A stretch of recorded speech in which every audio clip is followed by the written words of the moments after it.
The void of hyperspace stretched endlessly, a corridor of impossible darkness, until a tremor in the fabric of reality tore through the Galactica's jump drive, hurling the ship from its familiar quadrant into an unfamiliar galaxy. Alarms screamed and consoles flashed warning signals that no one could have anticipated. The stars outside were wrong, arranged in constellations unknown to any colonial navigator, their color and brightness inconsistent with the charts stored in the fleet's databanks. Commander Adama gripped the edge of his chair, jaw tight, eyes scanning the readouts with a mixture of disbelief and urgency. Behind him, Starbuck cursed softly, fingers flying across her flight station as she tried to stabilize the fleet's orientation. Apollo's calm voice cut through the tension, issuing course corrections, but even his confidence was strained under the weight of the anomaly. The Galactica had survived silent onslaughts, ambushes across hostile sectors, and the collapse of humanity's last colonies, but nothing had prepared them for this. A galaxy governed by laws and energies entirely foreign, a vast political and military landscape they did not understand, and the unsettling impression that some unseen force had shepherded them here deliberately. The first reports from long-range sensors were more than startling. They were terrifying. Orbital traffic, large craft, and energy signatures swarming in nearby systems indicated civilization, advanced civilization, but unlike any the fleet had previously encountered. The sensor readings could not match known human technology. Their navicomputers attempted to reconcile these patterns with old databases, producing errors, warnings, and indecipherable results. Commander Adama ordered the fleet into a defensive formation, realizing that whatever awaited them, whether hostile or benign, would treat them as an intruding force. The weight of command pressed down like gravity itself as he considered the ramifications. Every decision could provoke war. Every misstep could cost the lives of thousands. On the bridge, the veteran officers of the Galactica moved like shadows of certainty amidst a storm of chaos. Their years of experience honed for survival, now pushed to the extreme. Meanwhile, Starbuck and Apollo monitored the immediate vicinity, seeking points of reference. Planetary bodies came into view, their surfaces teeming with energy emissions and cities that shimmered with a pale glow of artificial illumination. The architecture was alien, yet oddly reminiscent of human ingenuity.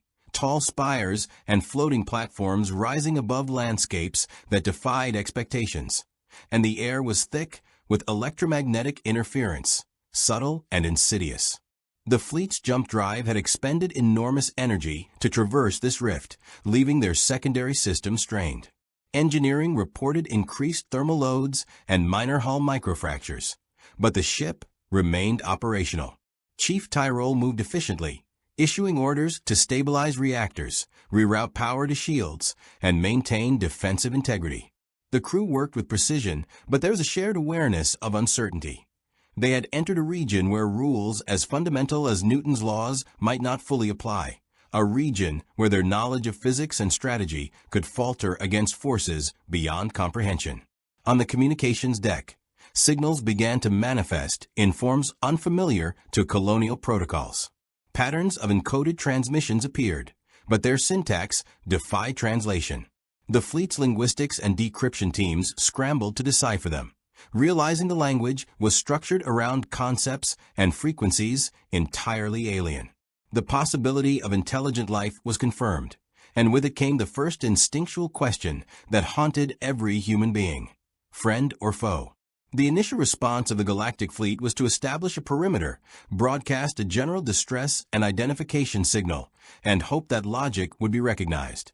But intuition told every officer on that bridge that logic might be useless here.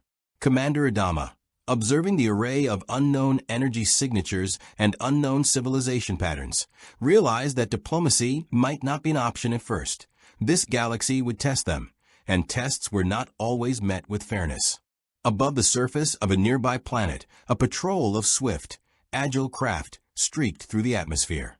They were unlike any colonial fighter or silent interceptor, sleek, angular, and humming with an energy signature that radiated power and precision. They approached the outer detection grid of the Galactica with curiosity and caution. Sensors tracked their movements, and the fleet's tactical systems flagged them as unidentified hostile or at least untrusted. Adama ordered Starbuck to scramble a pair of Vipers for reconnaissance, instructing her to avoid escalation unless provoked. Starbuck's eyes glinted with a mixture of thrill and frustration. Even after countless battles, the unknown brought a new kind of fear, one that no training could fully mitigate. While the Galactica adjusted to orbit, the crew began discussing the implications of their arrival. President Roslin, summoned to the tactical bridge via secure holocom, addressed the gathered officers. Her voice, calm but insistent, carried the weight of leadership born from survival against insurmountable odds. "We do not yet know where we are," she said, "or if this galaxy is hostile. Every choice we make will determine whether we survive or whether our presence ignites war before we understand it. Commander, what are our immediate priorities?" Adama's response was measured, a blend of pragmatism and resolve. Stabilize the fleet, assess the environment, attempt non-hostile communication, and prepare for contingency engagement. Their approach mirrored past encounters with the silence, caution tempered with readiness. But the uncertainty was unprecedented. As the Vipers moved toward the planet, their sensors detected structures that radiated energy patterns with a sophistication that suggested civilization and technology at a level comparable to or exceeding the galactic fleet's own. Starbuck's voice cut through the comms, half excited, half alarmed. "These people are watching us. I can feel it. They're fast, they're smart, and they know exactly what we are before we know what they are." Apollo nodded, acknowledging her assessment. From the bridge, Adama watched the readouts, considering that first impressions could decide the course of history for both civilizations.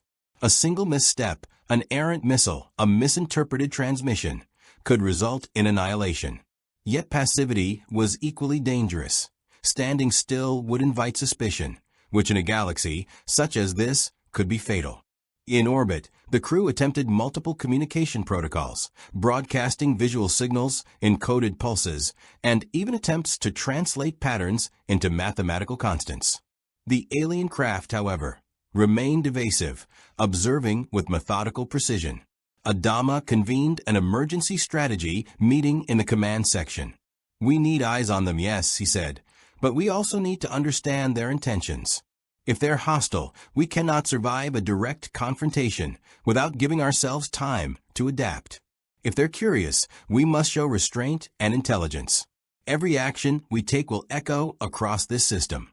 Tyrol and the tactical officers outlined defensive strategies, Viper deployment patterns, and orbital shielding adjustments, while engineers recalculated energy reserves to ensure maximum efficiency. The sense of looming conflict was tangible, a pressure that permeated every corner of the ship. Outside, the unknown ship's energy signatures shifted subtly, an almost imperceptible signal suggesting observation and analysis rather than immediate attack. Starbuck's instinct screamed that these were not mindless fighters. They were strategic, calculating, and capable of understanding advanced combat tactics. Apollo's assessment aligned. The enemy, or potential allies, could analyze the Galactica's formation in moments and exploit any weakness. For the crew, this was an exercise in survival under conditions where neither precedent nor experience could fully prepare them. Adama's decision was made. Open the fleet to minimal sensor emissions, avoid aggressive maneuvers, and focus on gathering information. "We are not here to conquer," he said, addressing both the bridge and his own thoughts. "We are here to survive, to understand, and if possible, to find a way home. That must be our guiding principle." The Vipers continued their approach, weaving through orbital currents and atmospheric anomalies, sensors trained on alien installations that defied easy classification. Starbuck muttered under her breath, the tension of the unknown tightening like a vice around her chest, yet a glint of excitement in her eyes betrayed the thrill of exploration, the kind that comes only once in a lifetime, when human courage meets the unknown. On the planetary surface, the alien civilization mobilized its defense infrastructure. Energy fields shimmered, communication arrays activated, and small patrols prepared for engagement. From the perspective of the galactic fleet, these signals were ambiguous. hostile intent, defensive precaution, or diplomatic observation were all plausible. The complexity of interpreting intention in a galaxy so unlike their own created a tension that hung over every decision. Adama weighed the risks and instructed that, should any hostile action occur, the fleet would respond with proportional force to protect civilians and maintain a defensive perimeter. At that moment, President Rosslyn addressed the command team again. Every step we take, every pulse we emit, will define how this galaxy perceives us. Remember, we are not invaders. We are refugees from a universe lost to war. Let that guide your decisions. Adama nodded, silently committing to a path of cautious engagement. The bridge was tense, every officer attuned to the balance between curiosity and survival. They were about to enter a world that could either become a refuge, a battleground, or an impossible puzzle, and the outcome rested entirely on their decisions in the next crucial moments. If you want to see more characters enter the Star Wars galaxy, hit that subscribe button and drop the name of a character you'd want to see in the comments below. The Galactica's Vipers glided through the upper atmosphere of the nearest planet, weaving around immense spires of energy and cities that shimmered like jeweled crowns beneath the sun. Starbuck's hands flew across the controls, adjusting thrusters to avoid the magnetic turbulence that distorted sensors and rattled instrumentation. The alien vessels above remained elusive, flitting between orbital positions with calculated precision, their movements suggesting a deliberate study rather than immediate aggression. Apollo's voice cut through her headset with calm efficiency. Keep your distance, watch for patterns. They're observing us, not attacking. Yet. Let's not give them a reason. Starbuck grunted, suppressing both frustration and thrill. Every instinct told her to push harder, to test them, but experience had taught her that patience could save lives.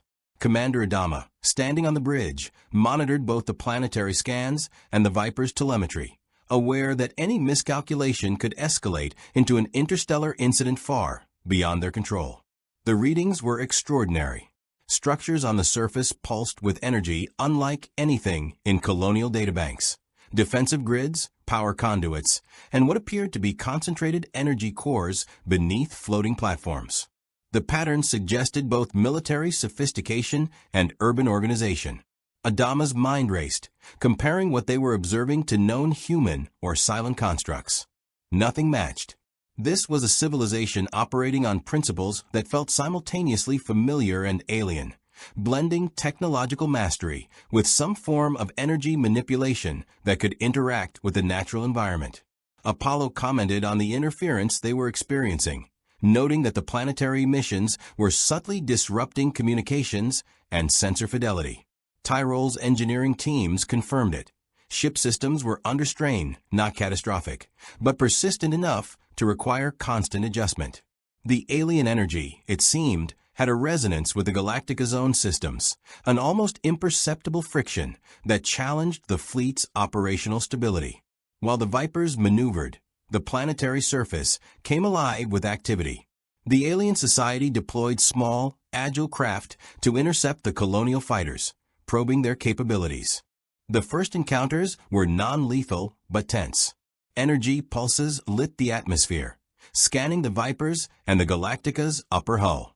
Starbuck dodged with a mixture of instinct and experience, noting how the alien craft anticipated her maneuvers without apparent error. "They're fast, smarter than anything I've seen," she muttered. Apollo confirmed the observation, noting that these ships were not just reactive, they were analytical, learning from each maneuver. Starbuck's pulse quickened as she realized that even the simplest engagement required perfect timing and flawless execution. One mistake could mean loss, not just of a fighter, but potentially the revelation of Galactica's tactics to this unknown civilization. Back on the bridge, Commander Adama convened a strategic council. Holo displays projected real-time feeds from the Vipers, showing alien patrol formations and defensive structures. President Rosslyn's hologram flickered beside him, her presence both reassuring and authoritative. "We must establish communication," she said. "Hostility is not our goal, but clarity is essential. We cannot risk misunderstanding escalating into war before we understand them." Adama nodded. Agreed. I want every channel of nonverbal and mathematical communication deployed. If they are intelligent and capable of reasoning, we need to appeal to that. If not, we prepare for immediate defense. Tyrol interjected with technical concerns. The alien energy fields were creating subtle interference patterns, disrupting data transfer and sensor clarity. Every attempt to transmit messages risked either misinterpretation or system overload. Meanwhile, small scouting teams aboard the Galactica prepared for planetary deployment. If diplomacy failed, they would need to land in controlled environments to gather intelligence, but the risk was immense. Starbuck and Apollo discussed possible strategies for engagement or evasion, considering the limitations imposed by the unknown physics and energy interactions they were encountering. Commander Adama insisted that any landing party operate under strict command protocols, fully aware that one misstep could escalate tensions into a full-scale confrontation. The crew's awareness of historical encounters with alien forces, Cylons, insurgents, and rogue colonies provided a foundation, but this galaxy operated under different rules they had yet to comprehend. From the alien side, the observation craft relayed data to larger orbital installations, analyzing the Galactica's movements and defensive capabilities. Their energy pulses suggested an ability to scan not only hull integrity, but crew activity, projecting subtle interference patterns that tested the fleet's sensors. The aliens were cautious but methodical, demonstrating strategic intelligence that rivaled or exceeded the Colonial fleet's own tactical algorithms. Commander Adama, upon noticing these patterns, realized that the aliens were not random aggressors. They possessed the ability to anticipate moves, learn tactics, and potentially counter them with precise efficiency. This was not just a military challenge, it was a cognitive one, a battle of strategy and adaptation. Starbuck's team reported on the surface conditions, noting the city's verticality, the concentration of energy cores, and the use of atmospheric anomalies as defensive measures. The Vipers had to navigate shifting gravitational fields and electromagnetic turbulence while maintaining stealth and reconnaissance. Apollo's calculations indicated that even a single misstep could draw a targeted response, but Starbuck pressed forward, convinced that understanding their capabilities was critical to survival. Each pass over the alien installations provided new insights, but also new dangers. The sophistication of their technology suggested that any direct confrontation without preparation could be catastrophic for both the Vipers and the fleet. On the Galactica's bridge, discussions turned to long-term strategy. President Roslin emphasized survival and information gathering. "We do not yet know if they are hostile," she stated. "We must approach this as a learning opportunity first, a defensive posture second, and engagement only if unavoidable. Every choice we make sends a message about who we are and what we represent." Commander Adama agreed, understanding that the Colonial fleet's reputation for discipline and precision could serve as a deterrent even before any weapons were fired. The balance of caution and assertion was delicate. A misjudgment could be interpreted as weakness, aggression, or both. The alien forces, having observed the Colonial fleet's cautious maneuvers, began to adjust their patrols and energy emissions. They maintained distance, but tested the fleet's responsiveness, probing for weaknesses in coordination, reaction time, and sensor adaptation. Starbuck and Apollo noted the patterns, recognizing that this was more than a simple engagement. It was a test, a demonstration of intelligence and strategic reasoning. They reported back to Adama, who considered the implications. Any aggressive action on the fleet's part could disrupt this delicate balance, but passivity risked leaving them vulnerable to unknown tactics. In orbit, the Galactica maintained a defensive perimeter while continuing its attempts at communication. Mathematical sequences, light patterns, and energy pulses were broadcast toward the alien surface installations.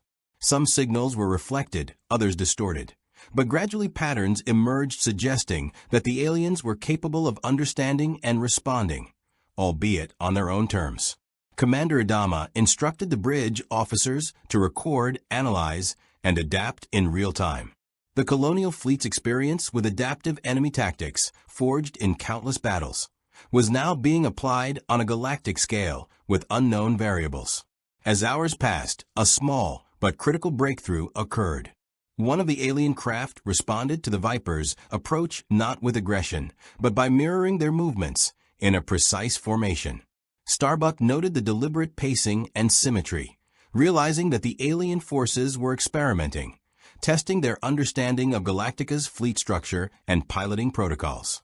Apollo's analysis confirmed that this response suggested intelligence, intentionality, and perhaps even curiosity rather than hostility. Commander Adama, observing this through tactical monitors, understood that the first step toward survival in this galaxy was recognition, mutual acknowledgement of existence and capability, a prelude to negotiation or coexistence. The bridge officers felt a cautious sense of accomplishment. They had not been attacked, and the first data suggested that communication, however imperfect, might be possible. Yet tension remained. The fleet was deep in uncharted territory, resources were finite, and the galaxy around them operated under rules yet to be understood. Every choice carried consequence. Commander Adama, standing at the helm of the bridge, reflected on the weight of leadership. They had survived the fall of humanity, the terror of silent genocide, and the collapse of colonies. But the challenges of this alien galaxy demanded an entirely new kind of strategy, one that combined diplomacy, caution, intelligence, and the enduring courage of humans pushed to the limits of comprehension. The first contact had been made, the initial assessment completed, and the pulse of the unknown had been felt. The Colonial fleet, wary yet undeterred, prepared for the next steps: understanding, adaptation, and, if necessary, combat. In this galaxy far, far away, the Galactica had become an anomaly, a force to be reckoned with, a question mark on the cosmic chessboard. Every moment that passed would test their resilience, strategy, and humanity. The story of their arrival had begun, and the echoes of their presence would ripple across planets, systems, and civilizations in ways neither the Colonial crew nor the inhabitants of this galaxy could yet imagine. By the second day in the Star Wars galaxy, the Galactica's crew had begun to grasp the scale of the challenge before them. Orbital scans revealed dozens of inhabited systems within their immediate sector, many with defensive grids and capital ships unlike anything in Colonial databases. The crew worked tirelessly, analyzing energy signatures, planetary topographies, and traffic patterns. The ships that had shadowed the Viper's reconnaissance flights continued their surveillance, occasionally broadcasting pulses that interfered with communications and sensor readings. Commander Adama gathered his senior staff on the command deck to discuss the next course of action. "We need to determine whether they're hostile or simply cautious," he said, projecting maps and overlays of the observed fleets. "Our first priority is survival, but second is understanding. If we can, we must find a way to communicate and avoid unnecessary conflict." The officers nodded, their expressions a mixture of concentration, concern, and awe.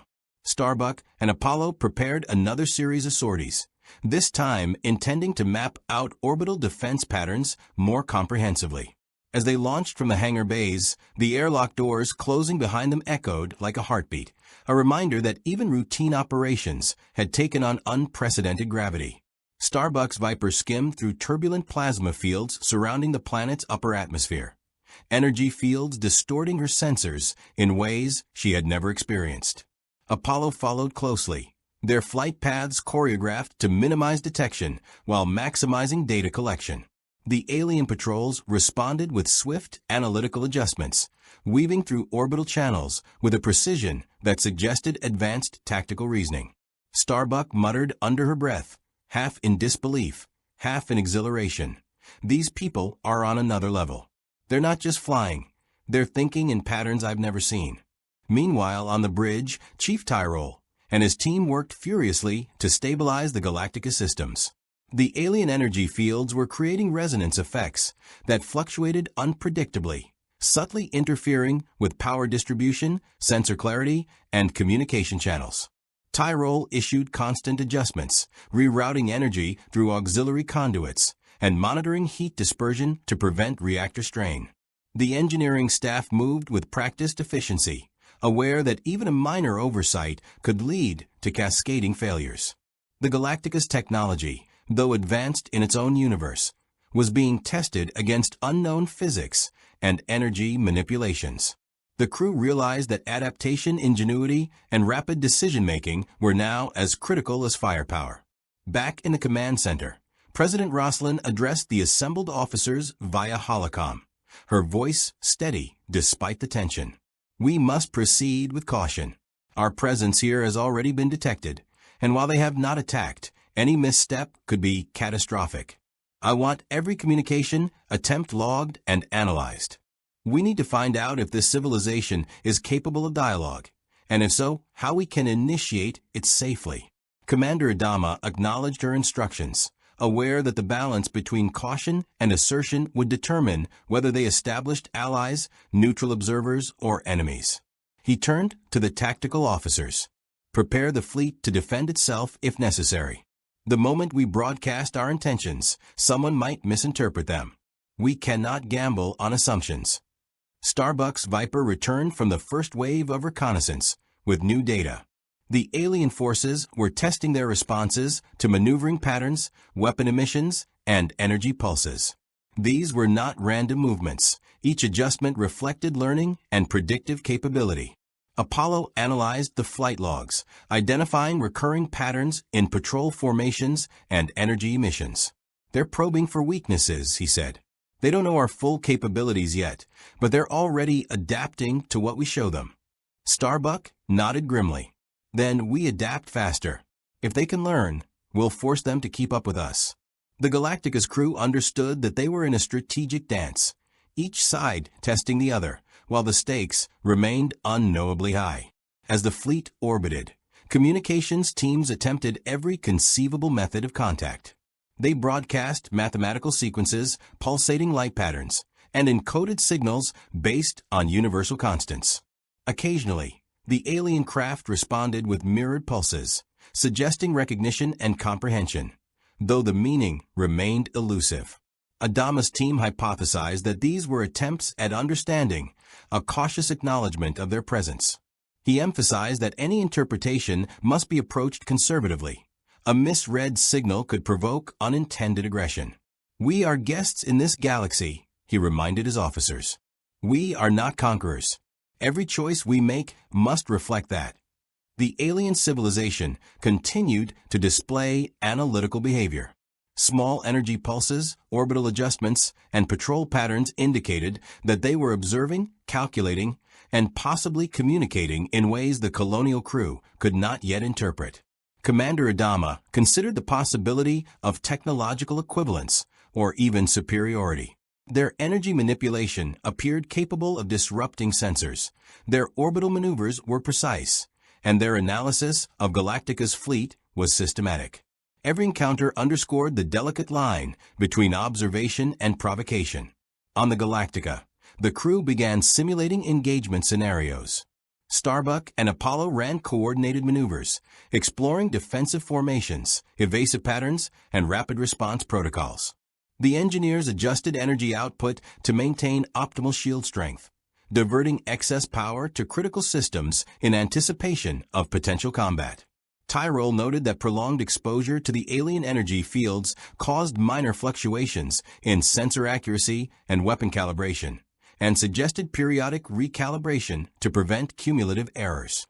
Commander Adama considered the ethical implications as well. If these beings were sentient, aggressive action could constitute first-strike hostility, something he was determined to avoid.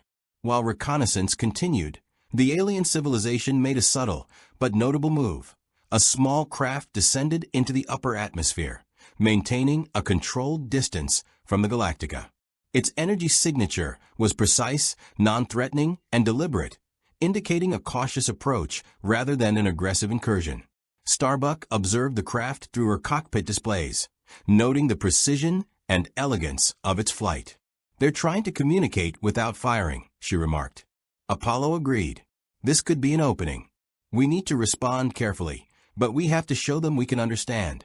Commander Adama approved the response, directing the fleet to adjust energy pulses to mirror those of the craft, a gesture of cautious acknowledgement and intelligence.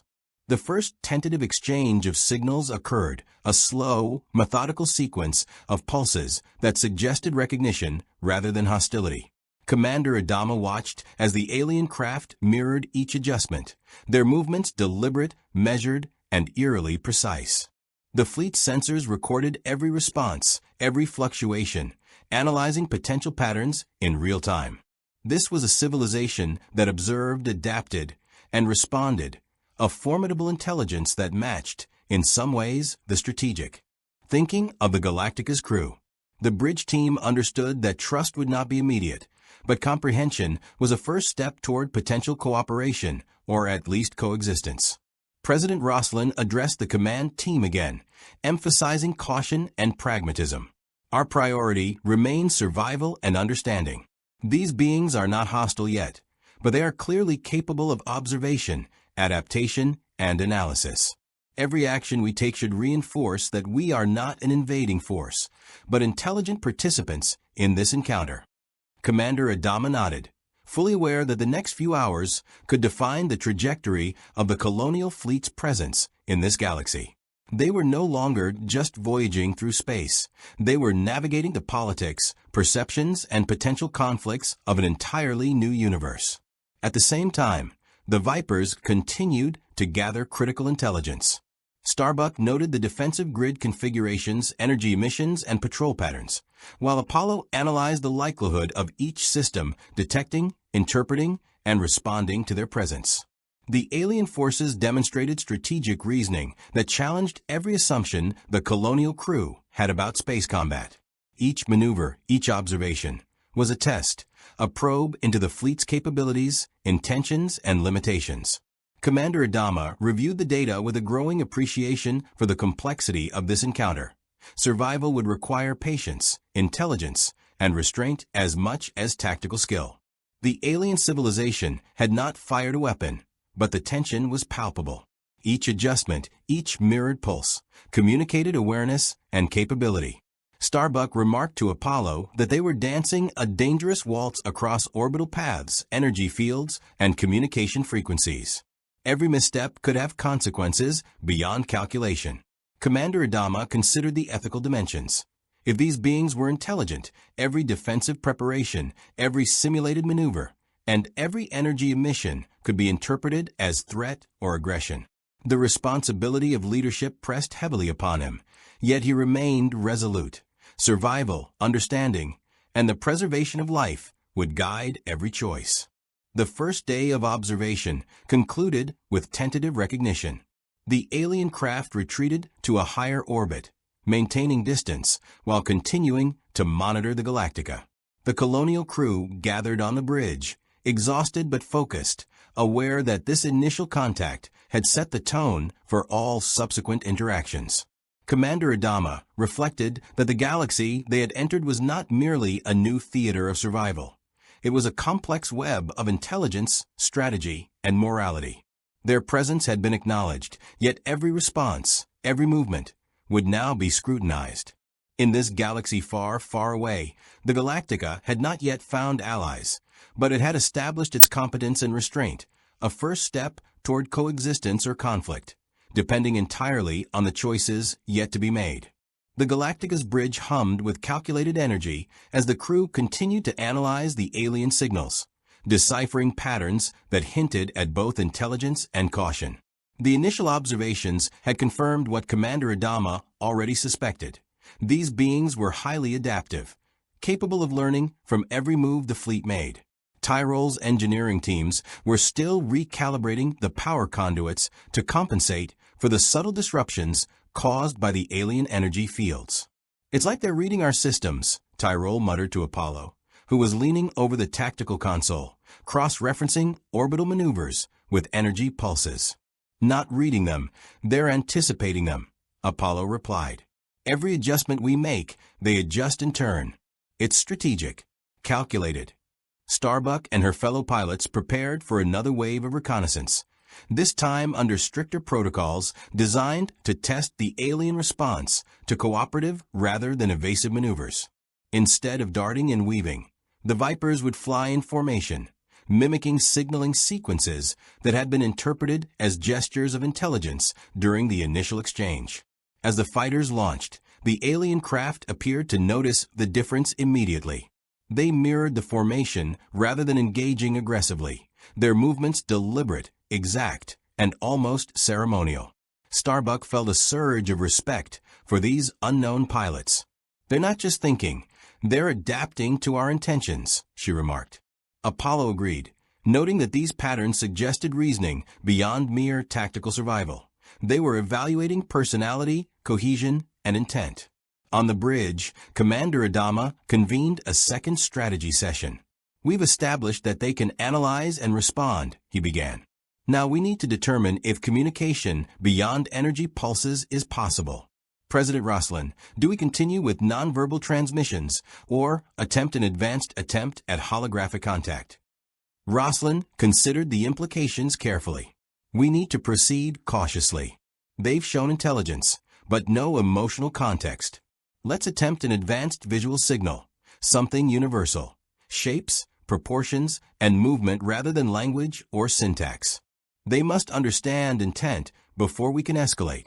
Tyrol nodded in agreement, running simulations to project holographic patterns that might be interpreted as non-threatening gestures.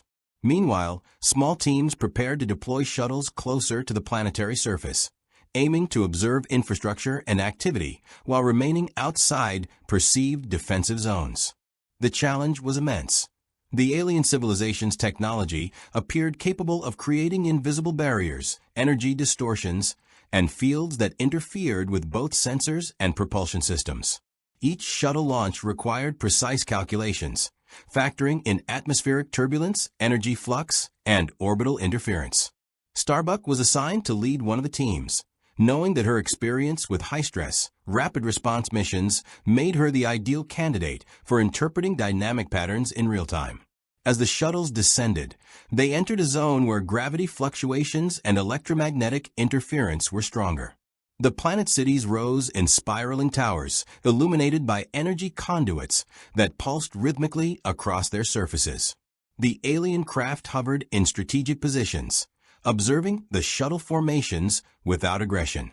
Starbuck noted how the craft mirrored the shuttle's movement, maintaining formation integrity and symmetry rather than initiating attack.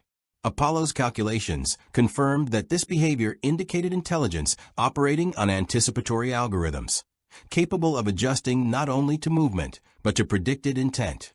The Colonial pilots were impressed and cautious, aware that this civilization was formidable in both intellect and technology. On the Galactica, Commander Adama and his senior staff evaluated the data being streamed from the shuttles. The alien energy structures were not purely defensive, they were multifunctional, serving as power grids, communication hubs, and perhaps even environmental regulators. Tyrol's engineering reports suggested that these systems had efficiency and resilience far beyond colonial engineering, capable of sustaining high-energy operations without destabilizing planetary ecosystems. The implications were staggering. The Galactica's crew were dealing with an advanced civilization that combined strategic foresight with technical mastery, something the colonial fleet had rarely faced, even against the silence. President Roslin emphasized the importance of measured action. "We cannot assume aggression where none is evident," she stated. "Every maneuver we make communicates something about our intentions. Let us remember that this is an intelligent species, one capable of reasoning, observation, and perhaps diplomacy if we approach correctly." Commander Adama agreed, instructing all teams to maintain defensive readiness while continuing to gather intelligence. "Our objective is survival first, understanding second, and engagement only when absolutely necessary," he said. Meanwhile, the alien forces began subtle shifts in their orbital formations, appearing to guide the shuttles toward specific observation points. Starbuck noticed that these adjustments were precise but non-threatening, suggesting not hostility but guidance or instruction. Apollo speculated that the aliens were creating a controlled testing environment, assessing how the colonial crews interpreted and responded to environmental cues. "They're teaching us," Apollo whispered. Starbuck laughed quietly, incredulous. "Teaching us? That's unsettling, and impressive all at once. The shuttles approached the designated observation zones, scanning energy conduits and city layouts, while remaining outside perceived defensive grids. The alien craft continued their surveillance, maintaining a consistent analytical pattern. The pilots reported no interference with their propulsion or navigation systems beyond minor fluctuations that had been accounted for. The Colonial crews were beginning to understand the rhythm of this civilization, its operational tempo, its strategic reasoning, and its cautious curiosity. Every action and reaction was a lesson in adaptation and interpretation. Back on the Galactica, the bridge officers continued to analyze patterns emerging from the orbital and surface interactions. Tyrol noted that energy emissions from the alien installations corresponded with shuttle maneuvers, suggesting a high degree of real-time processing and adaptive capability. Commander Adama observed that this civilization's strategic thinking might rival or exceed that of the Silence, especially in terms of predictive modeling and environmental awareness. Starbuck's report from the shuttles confirmed that the alien forces were not attacking.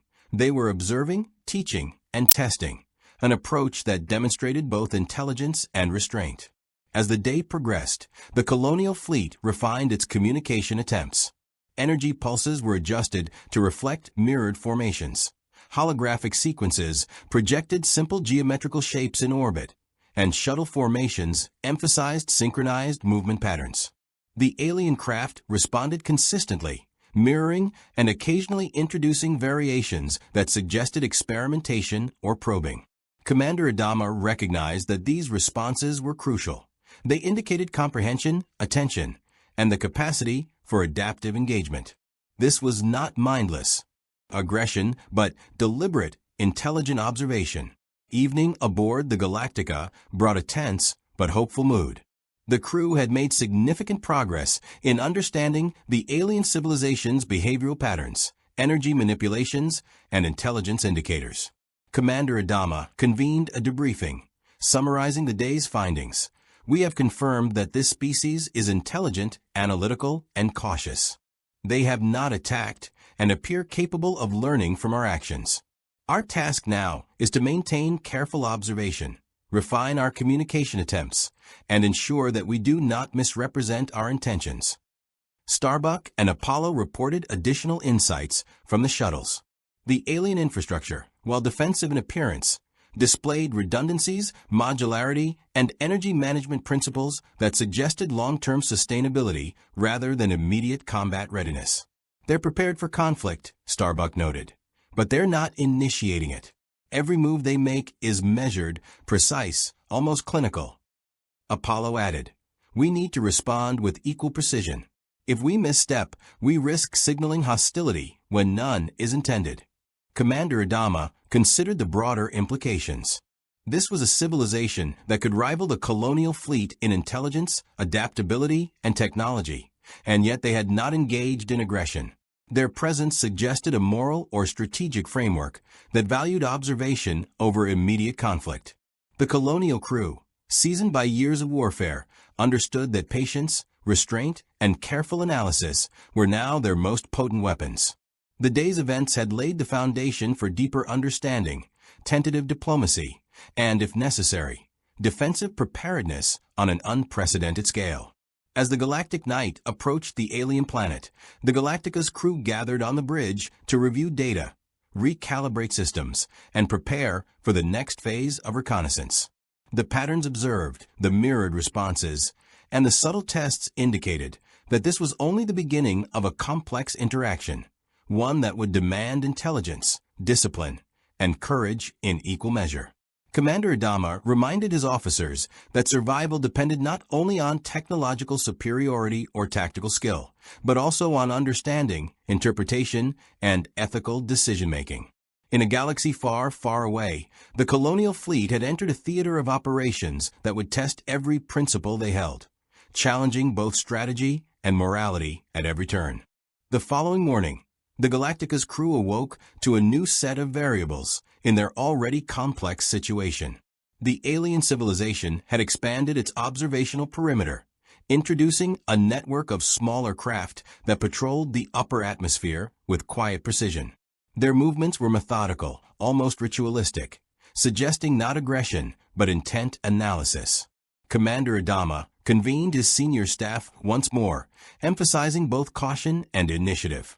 "They're watching us, but we've begun to understand their language of movement and energy," he explained. "Now we need to determine whether these observations are purely informational or if they carry a strategic objective we haven't yet perceived." The officers nodded, recognizing the delicate balance between action and interpretation that would define every encounter. President Roslin proposed an innovative approach to communication. "We've observed their energy pulses and mirrored formations," she said. "It's time we introduce a new variable, a combination of movement, light, and sound designed to demonstrate both intelligence and non-hostile intent. We can use the shuttles and Vipers to create patterns that are universally recognizable, then measure their responses." Adama approved the plan, understanding that establishing a credible signal of intent was critical before any direct engagement could occur. Tyrol and the engineering team worked to synchronize the fleet's energy missions with shuttle maneuvers, creating a symphony of light, sound, and motion that could transcend linguistic barriers. Starbuck and Apollo prepared for the next wave of sorties, aware that this would be the most challenging and nuanced test yet. The pilots would not only maneuver through orbital defense zones, but also adjust formations to convey deliberate patterns that suggested intelligence, order, and peaceful intent. Starbuck's Viper cut through the upper atmosphere with graceful arcs, her eyes scanning for immediate reaction from the alien patrols. Each movement was calculated to signal cooperation and observation rather than aggression. Apollo followed in formation, interpreting Starbuck's gestures and adjusting his own maneuvers in perfect synchrony. The alien craft responded immediately, altering their patterns in ways that reflected comprehension of the human signals. It was the first time the crew had a measurable indication that their presence had been interpreted not as a threat, but as intelligent. Back on the Galactica, Commander Adama and his tactical officers analyzed incoming data, noting subtle changes in the alien fleet's behavior. They had increased the number of patrols, but each adjustment seemed designed to mirror or test the Colonial responses rather than engage aggressively.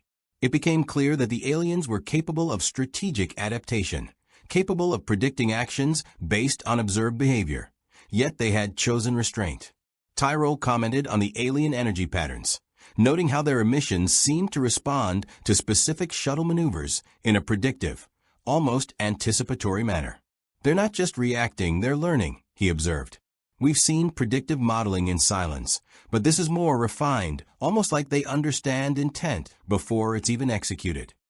President Roslin addressed the bridge crew, emphasizing both caution and diplomacy.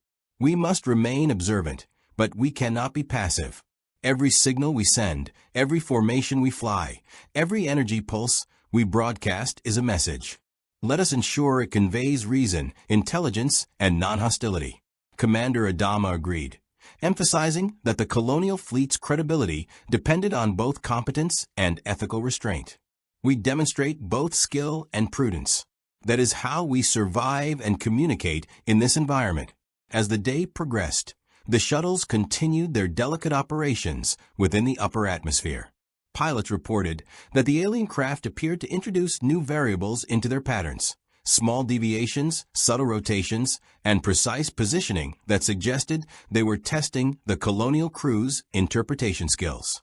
Starbuck observed this carefully, noting that the aliens seemed to value observation and learning over confrontation. "It's like they're running a classroom for us," she muttered to Apollo. "And I have to admit, I'm impressed at how smart they are." Apollo nodded. "We need to stay sharp. They're evaluating more than our skills. They're evaluating our decisions, our priorities, maybe even our ethics." The first attempt at holographic signaling was initiated from the Galactica, projecting a sequence of geometric shapes and symmetrical light patterns into the upper atmosphere. The alien response was immediate but nuanced. Energy fields pulsed in mirrored patterns, rotational sequences adjusted, and orbital formations shifted slightly. Tactical officers analyzed these movements as potential recognition of intent rather than aggression. The coordination suggested a capacity for learning and adaptation, reinforcing the impression that this was a civilization of high intelligence and strategic sophistication. Commander Adama, observing the data, considered the broader implications. This was no mindless force of destruction. They had the ability to reason, to interpret signals, and to restrain power. The colonial fleet was being tested not for vulnerability, but for intelligence, patience, and adaptability. Each interaction had become a negotiation in real time, a series of choices where misinterpretation could provoke conflict, but careful analysis could establish understanding. "We are in uncharted territory," Adama admitted to his officers. "Our decisions now will define our position in this galaxy. We must remain vigilant, precise, and ethical." The afternoon brought the first subtle attempt at direct visual communication. The alien craft descended slightly closer to the shuttles, maintaining distance, while allowing sensors and cameras to capture their structure in detail. The Colonial pilots observed the symmetry, structure, and energy flows, hypothesizing about potential cultural or functional purposes. The careful positioning suggested an effort to convey order and intelligence rather than initiate confrontation. Starbuck reported back to the Galactica, noting that the alien movements were both methodical and precise, almost ceremonial. "They're showing us who they are," she said. "We just need to understand what that means." Tyrol and the engineering teams worked to integrate these observations into the fleet's operational systems. By analyzing energy emissions, flight patterns, and orbital adjustments, they began predicting alien responses to specific maneuvers. Simulations were run to determine optimal approaches for shuttle deployment, Viper sorties, and fleet positioning, incorporating feedback loops that accounted for adaptive intelligence. This iterative process enhanced the Colonial fleet's operational competence while ensuring minimal risk of accidental provocation. As the day drew to a close, Commander Adama convened the senior officers to discuss next steps. "We have confirmed that this civilization is intelligent, adaptive, and capable of nuanced observation," he began. "Our objective is now to establish a framework for communication, to show that we are capable of reason, cooperation, and ethical decision-making. We must continue to gather intelligence while demonstrating restraint and adaptability. We are guests in this galaxy, and our survival depends on mutual comprehension rather than force." President Roslin emphasized patience and careful observation, noting that any misstep could be interpreted as hostility. "Our priority remains survival, but we have a unique opportunity to demonstrate intelligence and reason. Every maneuver, every signal, every pulse of energy conveys our philosophy, our ethics, and our intent. We must remain vigilant and deliberate." Commander Adama agreed, ensuring that all departments coordinated effectively to maintain operational readiness while preparing for the next stage of engagement. Nightfall brought a sense of tentative accomplishment. The Colonial fleet had survived the initial observation period, learned to interpret alien behavior, and begun sending signals that suggested recognition and comprehension. Commander Adama understood that this was only the beginning. The alien civilization had not attacked, but they were clearly capable of calculated retaliation if provoked. The Galactica's crew had demonstrated competence, restraint, and ethical judgment, establishing a foundation for potential communication, negotiation, or cooperation. In the Star Wars galaxy, every decision carried consequences, and the Colonial fleet had navigated the first critical threshold with careful precision. The days that followed the initial exchanges marked a subtle evolution in the relationship between the Galactica and the alien civilization. What had begun as a tense observation gradually transformed into a complex game of intelligence, patience, and adaptation. The Colonial fleet, operating at the outer edge of the alien patrols, began to recognize patterns in orbital shifts, energy pulses, and maneuvering that suggested a level of strategy, both sophisticated and deliberate. Commander Adama gathered the senior staff to assess their growing understanding. "They're not just responding," he noted, pointing to orbital diagrams and energy maps. They're anticipating, analyzing, and experimenting with our responses. Every action we take now will be interpreted, and every misstep carries risk. The officers exchanged glances, acknowledging that survival would demand both intellect and restraint. Starbuck and Apollo were tasked with expanding reconnaissance into the more active sectors of the alien-controlled zones. Their mission required precise coordination, as the energy fields and orbital defenses grew increasingly intricate. Starbuck piloted her Viper with unparalleled focus, noting every deviation in alien patrol patterns. "They're watching for more than just our movements," she muttered over comms. "They're watching how we react to them." Apollo confirmed this, analyzing telemetry and energy fluctuations to predict the aliens' next adjustments. The synergy between the two pilots became a crucial asset, allowing the Colonial fleet to navigate complex orbital geometries without provoking unnecessary defensive responses. On the Galactica, the engineering teams worked tirelessly to maintain optimal performance under conditions that were still partially unfamiliar. Tyrol observed that repeated exposure to the alien energy fields caused minor but accumulative system fluctuations, particularly in shield modulation and sensor calibration. He recommended incremental adjustments rather than radical overhauls, a strategy that balanced operational stability with adaptive learning. "We're learning from them as much as they're learning from us," he commented to Commander Adama. "Every system adjustment is both defensive and communicative." Adama nodded, recognizing the importance of subtlety. This was not a conventional battlefield. It was a theater of intellect, strategy, and diplomacy executed through technology and maneuver. President Roslin emphasized the importance of ethical framing in every engagement. "Their intelligence is clear," she told the bridge crew. "They have not acted with aggression, and we must respond in kind. Every action, every maneuver, every communication pulse must reflect our principles and our intent. They are observing not just what we can do, but why we do it." Adama agreed, acknowledging that moral clarity was now as vital as tactical skill. The Colonial fleet had entered a galaxy governed by logic, ethics, and foresight, and survival would depend on the careful application of both. As the shuttles and Vipers probed deeper into the alien-controlled zones, subtle openings began to emerge. Certain energy corridors and orbital paths exhibited less interference, suggesting intentional guidance or selective tolerance. Starbuck noticed these corridors during a high-speed reconnaissance run, her Viper weaving through fluctuating energy barriers with the precision of a dancer navigating a labyrinth. Apollo tracked the alien craft that mirrored their movements, noting slight deviations that implied observation rather than enforcement. "They're testing us," Apollo concluded. "Every corridor, every energy field is a lesson in interpretation, patience, and judgment." The Colonial fleet began experimenting with coordinated visual and energy-based signals.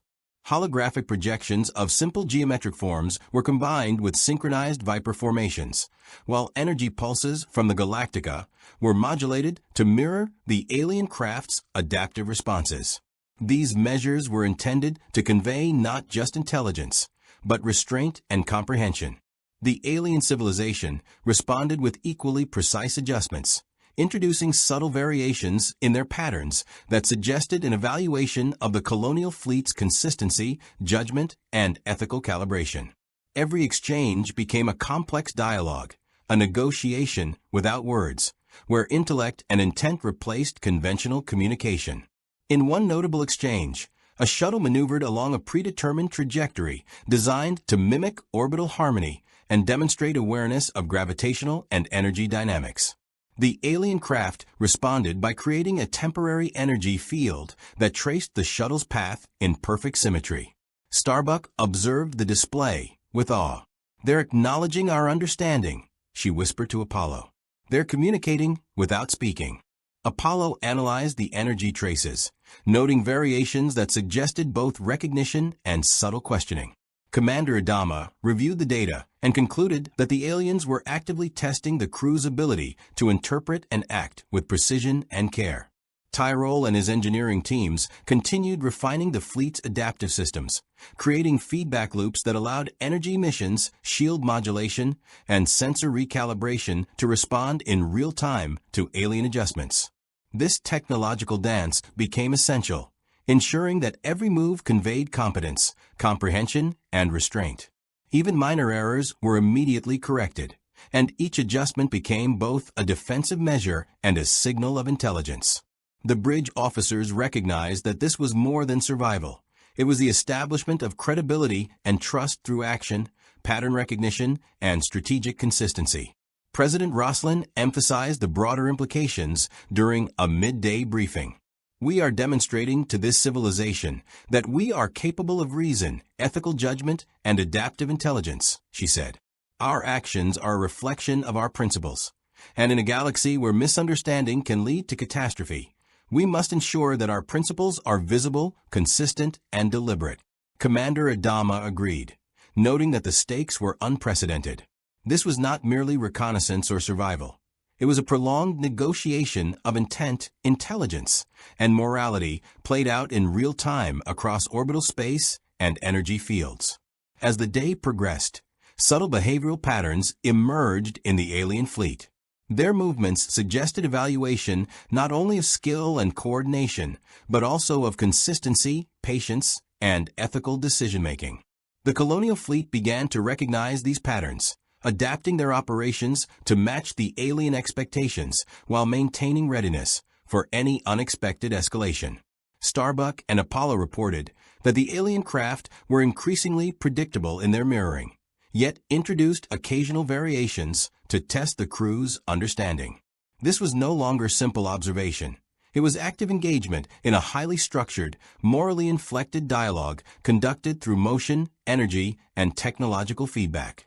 Evening aboard the Galactica brought a cautious optimism. The Colonial fleet had survived the initial period of engagement, interpreted complex behavioral patterns, and begun sending signals that were not merely reactive but thoughtful, deliberate, and ethically consistent. Commander Adama convened his senior staff to discuss the next steps. "We have established that this civilization is intelligent, adaptive, and capable of nuanced observation," he said. "Our priority is now to demonstrate consistency, ethical judgment, and interpretive competence. Every maneuver, every signal, every pulse of energy must continue to reflect these principles. We are not just surviving, we are demonstrating who we are and what we value." The pilots returned from their final sorties of the day, reporting that the alien craft had allowed deeper access to previously restricted corridors, effectively signaling trust in the Colonial fleet's judgment and precision. Commander Adama acknowledged that trust, once earned, would be fragile and contingent on continued competence and restraint. President Roslin reminded the crew that this was the first instance of recognition from an entirely new civilization, a civilization whose intelligence and technological mastery could pose existential risks if misinterpreted or challenged. The Colonial fleet had navigated a delicate threshold, establishing credibility through strategic skill, ethical decision-making, and adaptive intelligence. By nightfall, the Galactica's bridge hummed with quiet focus. Systems were recalibrated, data was analyzed, and protocols were refined for the next phase of interaction.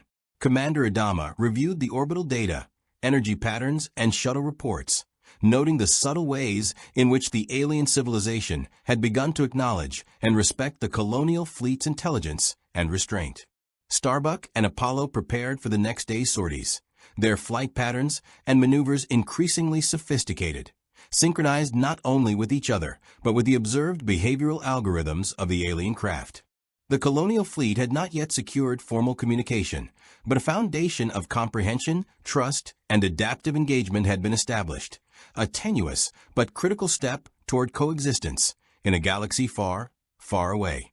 The following morning, the Galactica's bridge buzzed with a quiet intensity, a tension born of the fragile but growing understanding between the Colonial fleet and the alien civilization.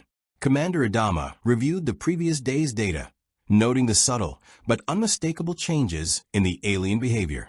Patrols that had once mirrored every movement now introduced deliberate variations that tested the fleet's ability to adapt ethically and tactically. Tyrol leaned over the console, analyzing the energy pulse feedback from yesterday's shuttle sorties. "They're raising the stakes," he observed. "It's not just observation anymore. They're evaluating decision-making under pressure. Each adjustment has multiple layers of intent." Apollo, sitting nearby, nodded grimly. "Every choice we make now is a lesson, a test. One mistake, and we could trigger hostility instead of understanding." Starbuck was the first to comment on a tactical anomaly emerging during the Viper sorties. "They're coordinating in ways that suggest not just intelligence, but predictive modeling at a level we haven't seen before. It's like they're anticipating not only our movements but the reasoning behind them," she said, eyes narrowed on the tactical display. Commander Adama considered her observation carefully. "Then our next step must be to demonstrate not only our ability to react, but our ability to anticipate responsibly, ethically, and consistently. We need to show that our intelligence is compatible with theirs, not a threat." President Roslin addressed the bridge crew, emphasizing the diplomatic and ethical dimension of the interaction. "We've been observed, tested, and in subtle ways acknowledged. But they are still learning about us, and we about them. Our task now is to establish a pattern of behavior that communicates not only intelligence and skill, but reliability, ethical consistency, and respect for their parameters. Every maneuver, every signal, every pulse is part of a dialogue we must maintain with precision." The day's operations began with shuttle reconnaissance missions designed to probe not merely territory, but cultural and strategic norms. Starbuck piloted one shuttle into a series of complex orbital corridors, noting that each adjustment by the alien craft reflected nuanced interpretation of her crew's decisions. Apollo followed closely, providing real-time analysis of energy fluctuations, predicting potential adjustments, and suggesting alterations in shuttle formation to optimize communication. The alien craft mirrored the formations at first, then introduced small, deliberate changes that suggested evaluation of adaptability, judgment, and perhaps even moral reasoning. On the Galactica, Tyrol coordinated energy pulse modulation to align with the shuttle formations, creating a dynamic holographic feedback loop that represented intent, comprehension, and cooperation. The integration of movement, light, and energy became increasingly sophisticated, providing a medium of dialogue that transcended verbal language. Commander Adama noted that the alien civilization was testing not just tactical ability, but capacity for ethical reasoning, patience, and strategic consistency. The Colonial fleet's survival and progress depended on interpreting and responding correctly to these subtle signals. President Roslin stressed the importance of moral and strategic clarity during the briefing. "These beings are not aggressive, but they are highly discerning. Every action we take is observed and interpreted. Our principles, our judgment, and our ethical consistency are under scrutiny.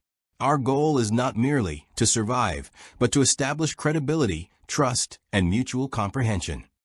Commander Adama concurred, adding, "This is an opportunity to demonstrate what it means to act with intelligence, restraint, and ethics. It's a different battlefield, but no less critical than combat against an enemy with weapons." Meanwhile, shuttle teams continued to navigate the orbital corridors, increasingly capable of interpreting the alien tests embedded in the environment. Starbuck noticed that certain energy barriers were selectively lowered in response to specific patterns of maneuvering, indicating recognition of understanding rather than blind compliance.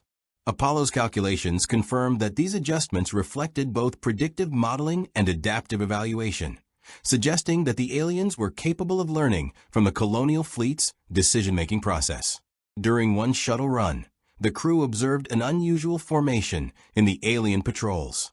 Instead of mirroring or testing, the craft arranged themselves in a stable, symmetrical pattern above the planetary surface. Starbuck noted the intentionality of the design, describing it as almost ceremonial. "They're inviting us into a shared understanding," she said. Apollo analyzed the telemetry and agreed. "It's not a threat. It's acknowledgement, a structured response that mirrors our communication patterns." They're teaching as much as observing. On the Galactica, engineering teams continued refining adaptive systems to maintain optimal performance in the face of subtle energy fluctuations. Tyrol noted that prolonged exposure to alien energy fields introduced cumulative shifts in sensor calibration, shield modulation, and power distribution. We have to keep our systems aligned not just for functionality, but for communication, he explained. Commander Adama understood that every technical adjustment carried dual significance: operational survival and signal fidelity. As the day progressed, coordinated visual and energy-based signaling reached new levels of complexity. Holographic sequences projected intricate geometric forms into orbit, synchronized with shuttle formations and energy pulses from the Galactica. The alien civilization responded with mirrored but slightly altered patterns, suggesting ongoing evaluation and adaptation. Commander Adama observed that this iterative process was shaping a unique dialogue, a system of communication that required intelligence, patience, and ethical consistency. President Roslin highlighted the broader significance. We are engaging with a civilization that evaluates not just ability, but intent, morality, and judgment. Our task is to demonstrate competence, ethical clarity, and interpretive skill. This is not just survival. It is the establishment of credibility and trust through action. Commander Adama agreed, noting that the stakes had expanded beyond tactical considerations to include strategic, ethical, and cultural dimensions. Evening, aboard the Galactica, brought a quiet sense of accomplishment. The Colonial fleet had navigated the most complex phase yet, interpreting alien behavior, refining communication, and establishing a framework of trust and understanding. Commander Adama convened the senior officers for a final briefing. We have demonstrated intelligence, ethical consistency, and adaptability, he summarized. The alien civilization has recognized our capacity to understand, anticipate, and respond appropriately. Tomorrow, we continue this dialogue, further testing our principles and our ability to operate in this unprecedented environment. As night fell over the alien world, the Galactica's crew reflected on the progress made. The initial tension of contact had given way to a structured, evolving dialogue, a dialogue conducted through energy, movement, and interpretation rather than words. The Colonial fleet had not only survived, but begun to establish credibility with an entirely new civilization, demonstrating skill, intelligence, and ethical consistency at every turn. The stakes remained high, and the path forward would demand continued vigilance, adaptability, and courage in the face of a galaxy whose rules were profoundly different from their own. The next cycle of operations began under the faint glow of the alien system's twin suns, casting elongated shadows across the Galactica's decks. The Colonial crew had now reached a point where observation and interaction had matured into a complex interplay of strategy, ethics, and diplomacy, all conducted without words. Commander Adama stood on the bridge, reviewing the latest telemetry and orbital diagrams with a keen eye. "They're pushing us further," he remarked to his officers. "Not in a hostile sense, but in ways that test our judgment, coordination, and restraint. Every maneuver, every pulse, every choice is being evaluated." Tyrol, standing beside him, nodded gravely.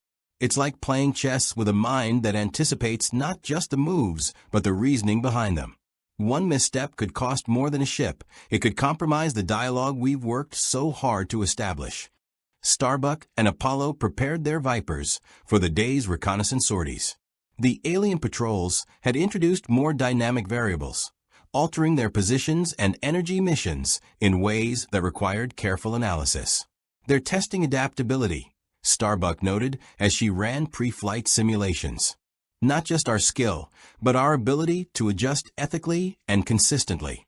We have to anticipate their reasoning, not just react." Apollo, scanning the holographic overlays, agreed. "This is more than survival. It's a negotiation through motion and technology. Every decision must demonstrate competence, prudence, and integrity." The first sorties of the day demonstrated the increasing sophistication of the alien tests. Energy corridors shifted unpredictably yet logically, forcing pilots to adjust routes while maintaining formation and synchronization. Starbuck's Viper wove through fluctuating energy barriers with precision, her instincts finely attuned to the subtle cues embedded in the environment. Apollo, trailing in close formation, calculated optimal responses in real time, ensuring that the Colonial fleet's movements conveyed not only intelligence, but ethical and strategic intent. On the Galactica, Tyrol and the engineering teams worked tirelessly to synchronize energy emissions with shuttle and Viper maneuvers. Holographic projections displayed intricate geometric sequences aligned with fleet movements, creating a layered system of communication. Each adjustment was analyzed for efficiency, clarity, and interpretive resonance, ensuring that the alien civilization received not just signals, but coherent, ethical, and intelligent demonstrations of intent. Commander Adama observed the data, recognizing the unique fusion of technology, strategy, and moral reasoning that had become central to the Colonial fleet's survival. President Roslin emphasized the broader implications of this evolving interaction. They are testing more than skill or intelligence. They are evaluating our capacity for consistent ethical judgment and adaptive decision-making. Every maneuver, every signal, every response must reflect competence, foresight, and moral clarity. This is diplomacy conducted through action, and the stakes are unprecedented. Commander Adama concurred, noting that the alien civilization's patience and precision required equal levels of restraint and foresight from the Colonial fleet. As the day progressed, Starbuck and Apollo observed that certain alien patrols were now introducing deliberate anomalies, temporary gaps in energy fields, subtle shifts in orbital alignment, and deviations in mirror formations. These anomalies were not random. They appeared designed to test interpretive reasoning, judgment under pressure, and adherence to ethical consistency. Starbuck commented on the observation, noting, "They're testing not just what we can do, but why we do it.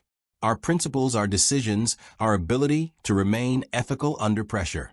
They're all under evaluation." Apollo confirmed this, analyzing the telemetry and energy pulse responses. Every choice we make now is both strategic and moral. It's a multi-layered test of intelligence and ethics. On the Galactica, engineering teams refined systems to maintain operational integrity while enhancing adaptive responsiveness. Energy pulse modulation, shield synchronization, and sensor calibration were all adjusted to create a dynamic feedback loop that mirrored alien behavior while demonstrating deliberate, ethical, and intelligent decision-making. Tyrol noted, "We're communicating through technology, strategy, and ethics simultaneously. Every system adjustment is a statement as much as it is a functional necessity." Commander Adama recognized the gravity of this, understanding that survival and progress now depended equally on competence and moral clarity. Later, during a coordinated shuttle mission, Starbuck observed a formation in the alien patrols that suggested acknowledgement rather than test or challenge. The energy field stabilized briefly, and orbital shifts mirrored the shuttle's trajectory in perfect alignment. "They're giving us a signal of recognition," Starbuck reported. Apollo analyzed the patterns, noting subtle deviations that indicated evaluation of consistency and judgment. "This is more than acknowledgement," he concluded. "It's trust in our ability to act intelligently, ethically, and predictively." Commander Adama convened the senior staff to discuss the implications. "We've demonstrated consistent judgment, ethical reasoning, and adaptive intelligence. The alien civilization is now allowing more latitude, signaling a measure of trust. Our next step is to continue building this credibility while expanding understanding and exploration. Every maneuver, every decision, every pulse of energy must continue to reinforce this trust." President Roslin agreed, emphasizing the ongoing need for vigilance, coordination, and ethical clarity. "Trust is provisional. We must earn it with every choice, every action, every demonstration of competence and morality." As evening approached, the Galactica's bridge reflected a cautious optimism. The Colonial fleet had navigated the most intricate phase yet, interpreting complex behavior, refining adaptive communication, and establishing a foundation of trust and comprehension with a civilization that evaluated both skill and morality. Commander Adama reviewed the day's data, noting that while formal communication had yet to be established, the evolving dialogue was sophisticated and meaningful. The pilots and engineering teams had demonstrated not only operational competence, but ethical consistency, creating a multi-layered framework of understanding and engagement that could serve as the basis for future collaboration. Nightfall brought quiet reflection across the Galactica. The Colonial fleet had not only survived, but had begun to establish credibility with a civilization whose intelligence and strategic sophistication posed unprecedented challenges. The stakes remained high, the risks persistent, but the foundations of comprehension, trust, and adaptive engagement were firmly in place. In a galaxy where misunderstanding could easily lead to catastrophe, the Colonial fleet had proven capable of navigating complexity with skill, foresight, and moral clarity. Commander Adama, observing the orbital patterns and energy signals one last time before rest, recognized that the true test was ongoing, a test of intellect, ethics, and adaptability that would define the Colonial fleet's role in this new alien galaxy. The next phase of operations escalated in both intensity and consequence. The alien civilization had begun actively challenging the Colonial fleet, testing not only strategic acumen, but ethical consistency under pressure. Commander Adama convened his senior officers for a briefing, outlining the stakes. They're no longer merely observing. They're presenting us with scenarios that require judgment, foresight, and moral clarity, he explained, pointing to the holographic projections of orbital maneuvers. Every decision now has consequences that extend beyond the immediate tactical environment. A misstep could compromise trust, provoke hostility, or trap us in a situation with no clear exit. Tyrol examined the energy flux patterns, noting that the alien tests had become multidimensional, incorporating temporal, spatial, and energetic variables designed to evaluate adaptability and intelligence simultaneously. We're navigating a maze with shifting walls, and every adjustment must be deliberate, he said. Starbuck and Apollo prepared their Vipers for the new challenge. They've introduced unpredictability in the energy corridors, Starbuck remarked, her fingers dancing across the controls. It's testing our ability to anticipate, to act ethically under stress, and to coordinate perfectly with each other. Apollo nodded, analyzing the telemetry streams and orbital data. It's more than a test of skill. It's an evaluation of judgment, patience, and our ability to remain consistent under pressure. Every maneuver must be intentional and measured. The pilot's coordination had become nearly telepathic, a synthesis of instinct, training, and ethical consideration, enabling them to navigate corridors that would have seemed impossible mere days ago. On the Galactica, the engineering teams worked tirelessly to integrate adaptive system enhancements. Tyrol explained the process to Commander Adama. We're not just maintaining systems, we're creating a dialogue. Shield modulation, energy pulse synchronization, sensor calibration, all of it communicates intent. We're demonstrating competence, foresight, and ethical reasoning through our technology. Adama recognized the importance of this approach. In this scenario, raw power or firepower was secondary to precision, intelligence, and moral clarity. The Colonial fleet's survival depended as much on understanding and being understood as it did on tactical superiority. President Roslin addressed the crew, emphasizing the ethical dimension of the escalating interactions. They are testing our principles, our ability to act consistently under pressure, and our judgment in complex scenarios. Every decision conveys intent. Every maneuver communicates values. We must continue to act with competence, restraint, and moral clarity. Commander Adama concurred. We are in uncharted territory. This is not a traditional battle, but a test of character, intelligence, and ethical consistency. Our success depends on remaining true to our principles while adapting strategically. During one particularly tense sortie, Starbuck's Viper was forced to navigate a rapidly shifting energy corridor while under observation from multiple alien patrols. The corridor narrowed unpredictably, requiring split-second calculations and precise coordination with Apollo. Starbuck's instincts guided the Viper with surgical precision, and Apollo's calculations ensured that both craft maintained formation while responding to energy fluctuations. "They're evaluating our decision-making in real time," Starbuck noted, her voice steady despite the intensity. "Every move, every response, every choice is being analyzed." Apollo agreed, noting subtle feedback in the energy pulses that suggested approval of adaptive reasoning, but continued testing to gauge consistency under pressure. On the Galactica, Tyrol monitored energy feedback loops and shield modulation in real time. He observed the fluctuations in telemetry and energy signatures, interpreting the alien responses as indicators of assessment and evaluation. "They're pushing us to demonstrate not just skill, but judgment, consistency, and ethical clarity," he reported. Commander Adama emphasized the dual importance of operational success and moral demonstration. "We are communicating who we are, not just what we can do." Every maneuver is both action and message. The Colonial fleet began implementing a series of deliberate maneuvers designed to convey understanding and adaptability. Shuttle formations, Viper sorties, and energy pulse calibrations were synchronized to demonstrate predictive reasoning, ethical judgment, and consistent decision-making.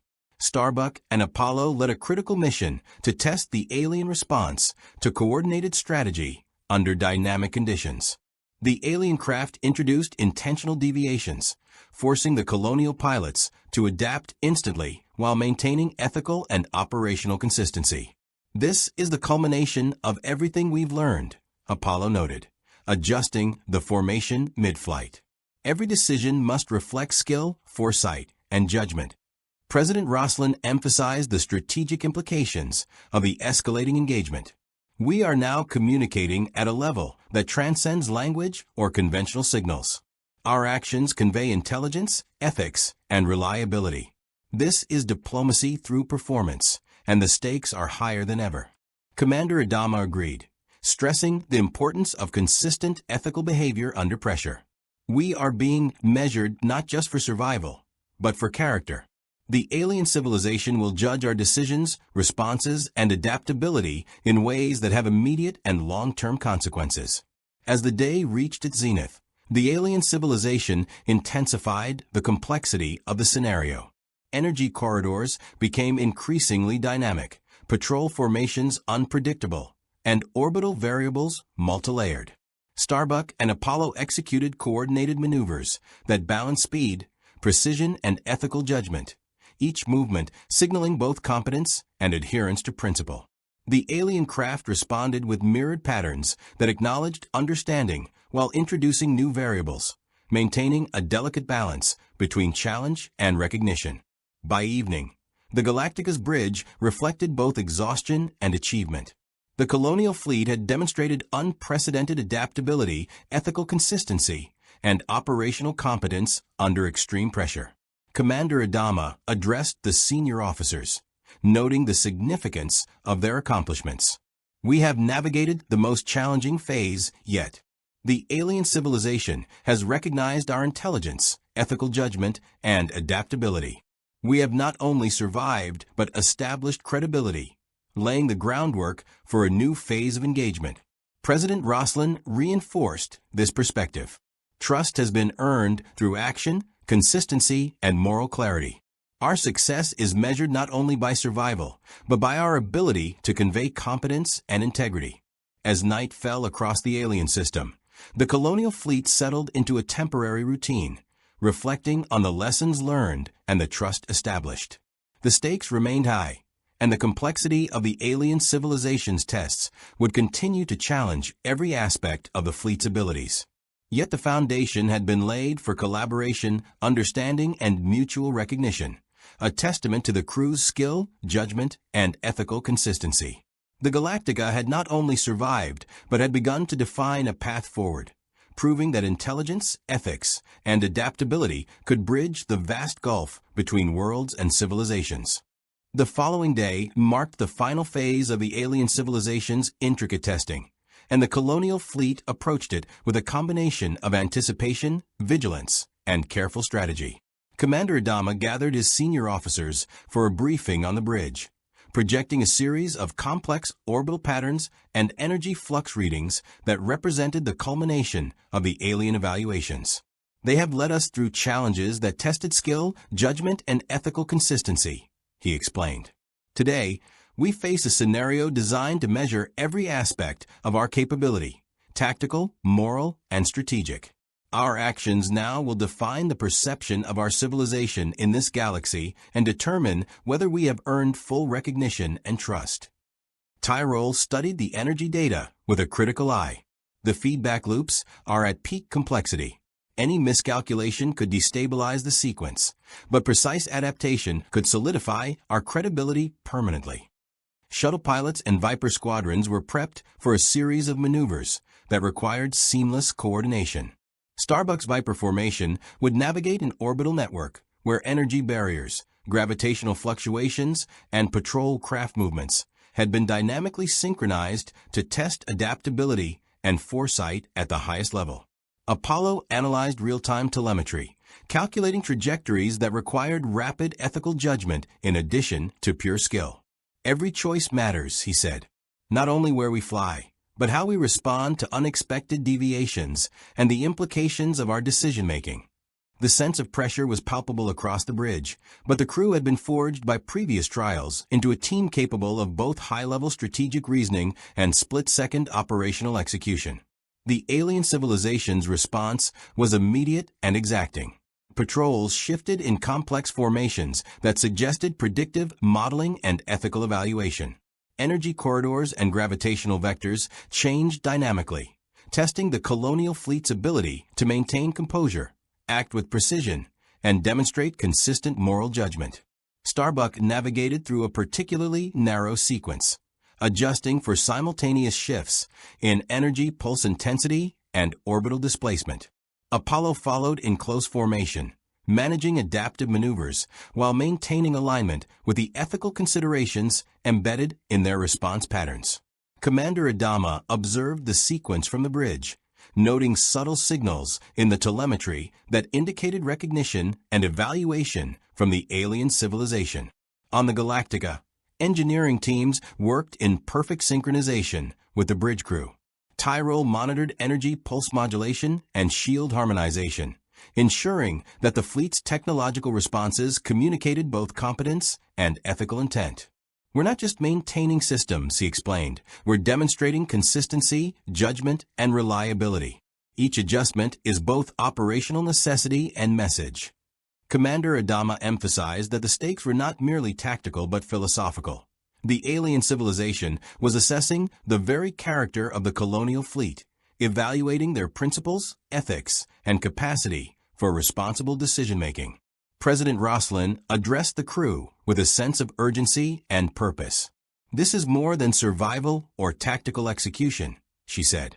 "We are demonstrating who we are as a civilization, our capacity for intelligence, foresight, ethical reasoning, and adaptability. Every maneuver, every energy pulse, every response is a statement about our principles and character. We must continue to act with clarity, consistency, and integrity." Adama added, "Trust is the ultimate measure. Today, our actions must demonstrate that we are worthy of recognition, cooperation, and respect in this alien galaxy." The Colonial fleet executed a coordinated maneuver sequence that tested every dimension of their preparedness. Shuttles navigated through gravitational wells, while Vipers engaged dynamic energy corridors, all while maintaining ethical and operational consistency. Starbuck and Apollo demonstrated split-second adaptability, responding to unpredictable shifts in both terrain and energy flow. Each decision was weighed for tactical efficacy, ethical consistency, and long-term strategic impact. The alien patrols mirrored these maneuvers with deliberate adjustments, communicating assessment, acknowledgement, and the evolving parameters of engagement. As the operation unfolded, subtle cues indicated that the alien civilization had recognized the colonial fleet's proficiency and ethical rigor.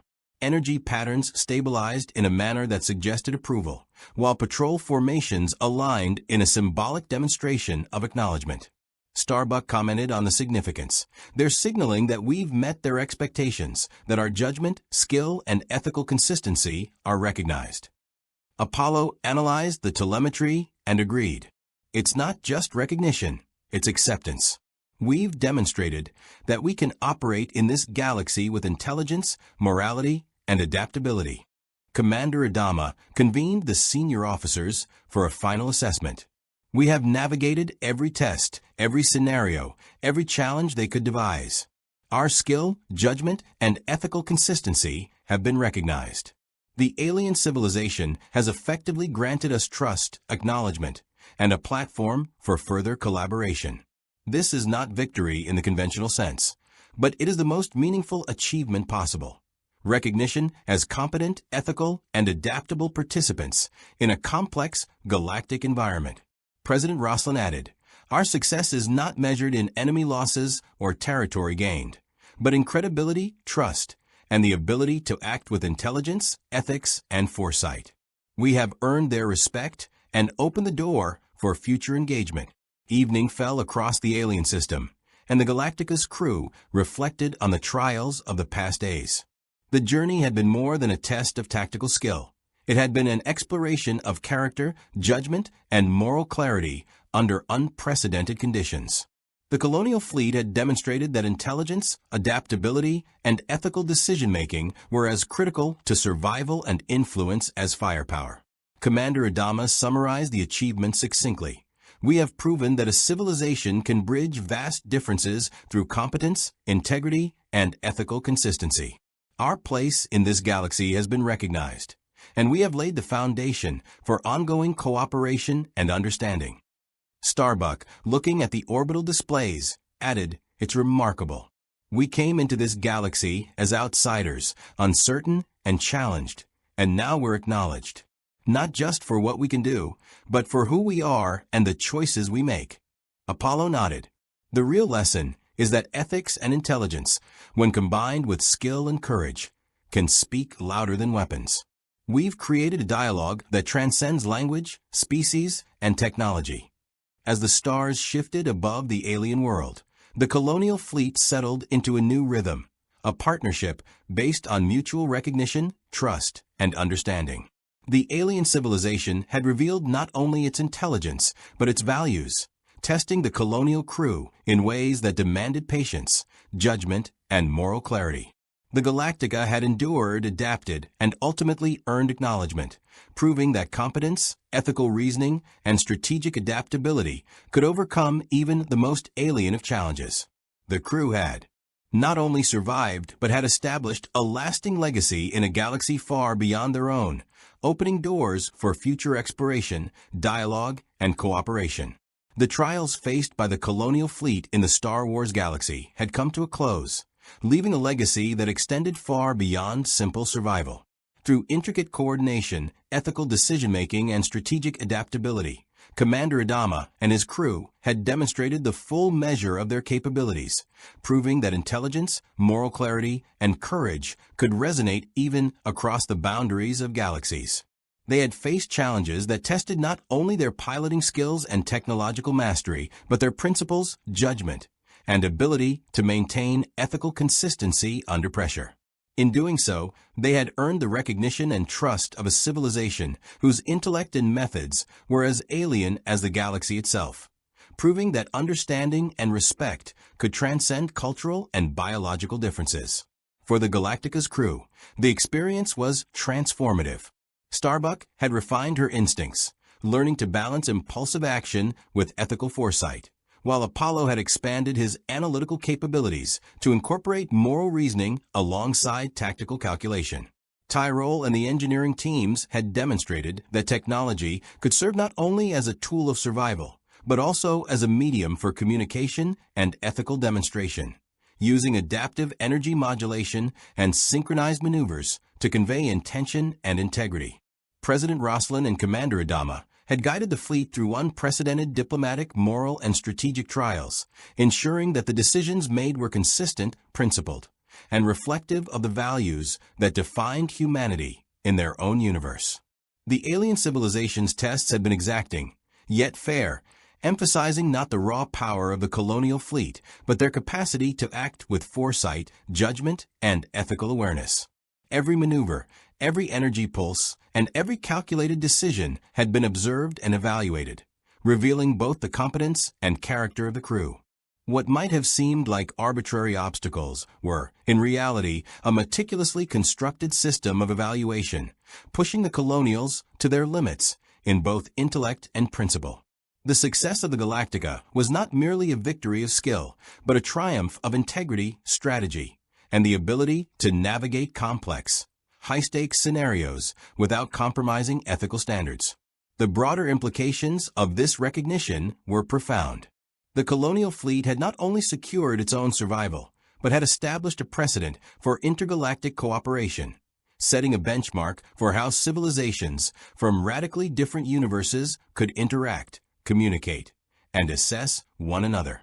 The trust and acknowledgement gained from the alien civilization represented a bridge across worlds, a foundation for mutual understanding, collaboration, and exploration that extended far beyond the immediate circumstances.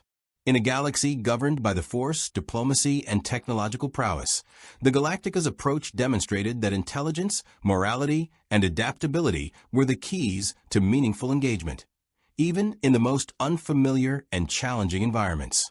As the Galactica prepared to continue its journey, the lessons learned from this encounter would resonate throughout the fleet and beyond. The crew had confronted uncertainty, ambiguity, and moral complexity, emerging not only intact, but elevated in capability, cohesion, and reputation. They had proven that survival was inseparable from principle, that competence without ethics was hollow, and that the choices made in moments of trial could echo across worlds. For Commander Adama, the mission reaffirmed the core tenets of leadership: to act decisively, ethically, and strategically while maintaining trust and cohesion in the face of the unknown. Ultimately, the encounter with the alien civilization reshaped the Galactica's understanding of what it meant to be explorers and ambassadors in a galaxy far removed from their own. Through a combination of skill, courage, ethical clarity, and adaptive intelligence, they had transformed a potentially hostile or incomprehensible situation into an opportunity for connection, understanding, and recognition. The galaxy they had entered was vast, complex, and governed by unfamiliar laws, yet the values and principles of the colonial fleet had proven universally resonant. The experience underscored the enduring power of ethical decision-making, strategic foresight, and mutual respect, qualities that ensured the crew would not only survive, but thrive wherever their journey might take them next. In the quiet aftermath, as the Galactica sailed through the alien stars with its systems aligned and its crew unified, the message was clear. Even across galaxies and universes, intelligence, morality, and courage could forge bonds that transcended the boundaries of worlds. The colonial fleet had not merely navigated challenges. They had set a precedent for intergalactic respect, understanding, and cooperation that would echo for ages. Their actions had shown that survival was inseparable from principle, and that the choices made with foresight and ethical clarity could define a civilization in any galaxy. The legacy of their journey, marked by both achievement and wisdom, stood as a testament to the enduring power of competence, morality, and adaptability.